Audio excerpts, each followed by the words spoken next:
প্রবাসীর স্ত্রীর সঙ্গে শ্যালক বনজামাইয়ের প্রেমের কারণে সিরাজগঞ্জের রায়গঞ্জে গরুর ব্যবসায়ী আব্দুল লতিফের জীবন শেষ হয়েছে।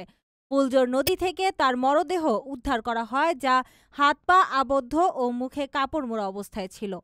প্রাথমিক তদন্তে পুলিশ জানিয়েছে, প্রবাসীর স্ত্রী শাহিনুর খাতুন ও লতিফের বনজামাই রফিকুল ইসলামের প্রেমের সম্পর্কই হত্যার মূল কারণ।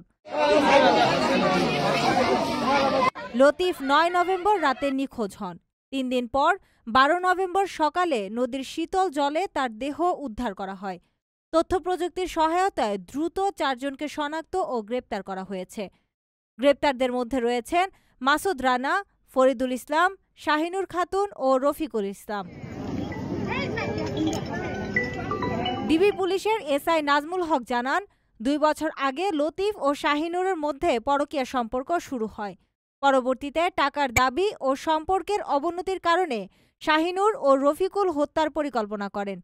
মোট ৭ জন হত্যায় জড়িত ছিলেন। পলাতক ৩ জনকে গ্রেপ্তারের চেষ্টা চলছে। এই ঘটনা সমাজকে সম্পর্কের ভয়াবহ পরিণতি সম্পর্কে সতর্ক করে। প্রিয় প্রবাসী, আমরা যারা প্রবাসে কাজ করি, পরিশ্রম করি, আমরা সবাই চাই দেশে একটা ঠিকানা হোক, কিন্তু ভয় পাই প্রতারণা হবে কিনা, নিরাপদ কিনা, টাকাটা হারাবে না তো। আজ আমি এমন একটা প্রজেক্ট সম্পর্কে বলবো যেটা এই ভয়টা দূর করে দিয়েছে। তার নাম প্রবাসীর সিটি লিমিটেড। প্রবাসীর সিটি বাংলাদেশের প্রথম স্মার্ট শেয়ার ভিত্তিক রিয়েল এস্টেট প্রজেক্ট। মানে আপনি মাত্র ৫ লাখ টাকা বিনিয়োগে ১% শেয়ার কিনতে পারবেন, আর ৫ বছরে পাবেন দ্বিগুণের বেশি হালাল মুনাফা। তাহলে আর অপেক্ষা কেন? এখনই যোগাযোগ করুন স্ক্রিনে দেওয়া নাম্বারে। প্রবাসীর সিটি লিমিটেড প্রবাসী হেলিকপ্টারের একটি অঙ্গ প্রতিষ্ঠান।